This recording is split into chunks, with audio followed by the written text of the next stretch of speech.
Os pilares da doutrina espírita são a existência de Deus, a reencarnação ou as várias existências, as variedades de mundos habitados, intercomunicação entre os dois planos da vida e o código de moral do Evangelho do Cristo.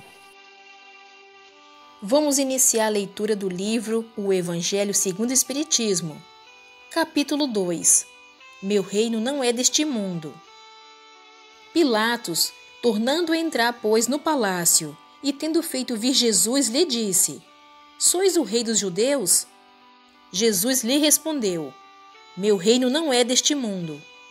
Se meu reino fosse deste mundo, minhas gentes teriam combatido para me impedir de cair nas mãos dos judeus. Mas meu reino não é aqui. Pilatos então lhe disse: Sois, pois, rei? Jesus lhe replicou: Vós o dissestes. Eu sou rei. Eu não nasci e nem vim a este mundo senão para testemunhar a verdade. Qualquer que pertença à verdade, escuta minha voz. São João capítulo 18, versículo 33, 36 e 37. A vida futura. Por essas palavras, Jesus designa claramente a vida futura que ele apresenta, em todas as circunstâncias, como o termo para onde tende a humanidade e como sendo o objeto das principais preocupações do homem sobre a terra. Todas as suas máximas se dirigem a esse grande princípio. Sem a vida futura com efeito, a maior parte dos seus preceitos de moral não teria nenhuma razão de ser. Por isso, aqueles que não creem na vida futura, imaginando que ele não fala senão da vida presente, não os compreende ou não vê concordância. Esse dogma pode, pois, ser considerado como o ponto central do ensinamento do Cristo. Por isso está colocado como um dos primeiros nessa obra, porque deve ser o alvo de todos os homens. Só ele pode justificar as anomalias, as diferenças, as desigualdades da vida terrestre e concordar com a justiça de Deus. Os judeus não tinham senão ideias muito incertas quanto à vida futura. Acreditavam nos anjos, que consideravam como os seres privilegiados da criação, mas não sabiam que os homens pudessem vir a ser um dia anjos e partilhar sua felicidade. Segundo eles, a observação das leis de Deus era recompensada pelos bens da terra, pela supremacia da sua nação, pelas vitórias sobre seus inimigos. As calamidades públicas e as derrotas eram o castigo de sua desobediência.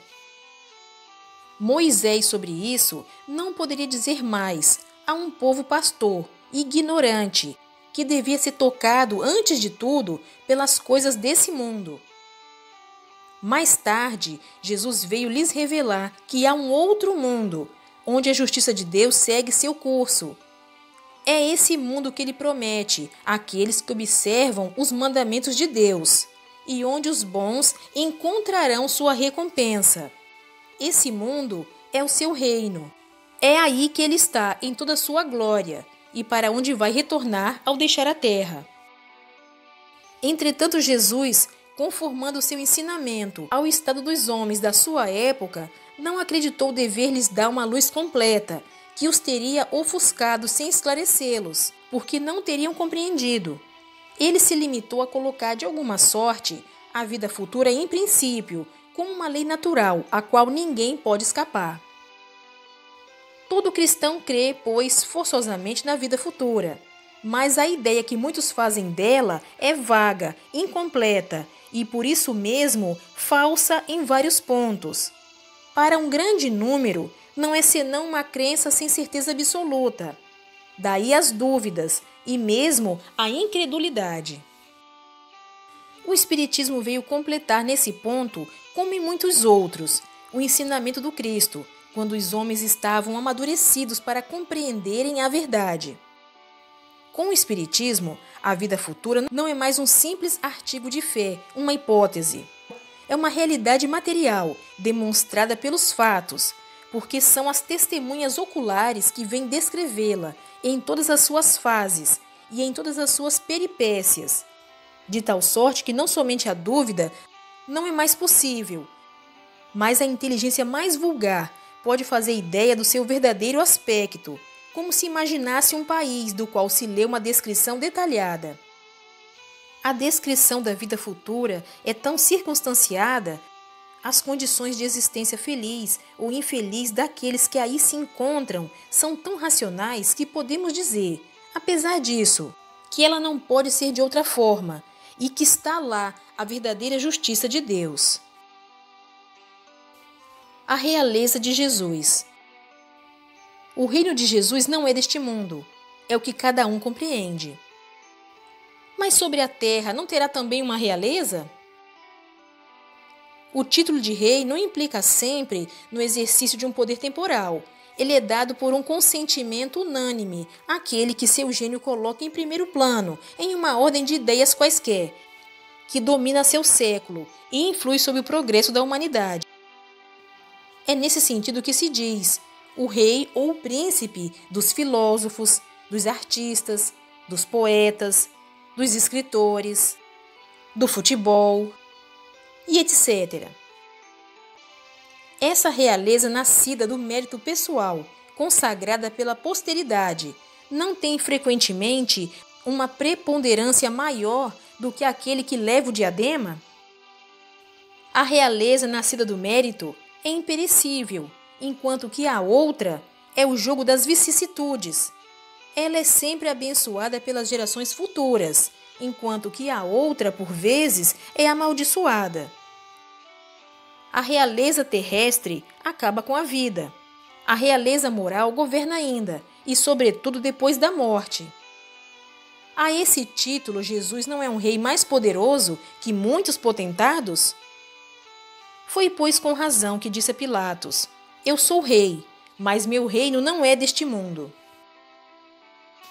Deus não condena, pois, os prazeres da terra, mas o abuso desses prazeres em prejuízo das coisas da alma. É ainda contra esse abuso que estão prevenidos aqueles que se aplicam essas palavras de Jesus: Meu reino não é deste mundo.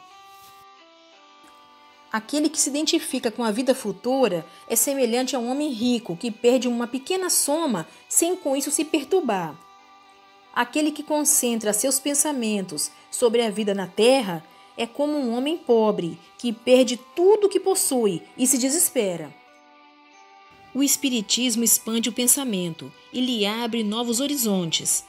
Em lugar dessa visão estreita e mesquinha que o concentra sobre a vida presente, que faz do instante que passa sobre a terra a única e frágil base do futuro eterno, ele mostra que essa vida não é senão um elo no conjunto harmonioso e grandioso da obra do Criador. Mostra a solidariedade que liga todas as existências do mesmo ser, todos os seres de um mesmo mundo e os seres de todos os mundos. Dá assim uma base e uma razão de ser à fraternidade universal, enquanto que a doutrina da criação da alma, no momento do nascimento de cada corpo, torna todos os seres estranhos uns aos outros. Essa solidariedade das partes de um mesmo todo explica o que é inexplicável, se considerar apenas uma parte. É esse conjunto que, ao tempo do Cristo, os homens não teriam compreendido, e por isso ele reservou o conhecimento para outros tempos. Obrigada pela sua companhia. Fique com Deus e até o próximo vídeo.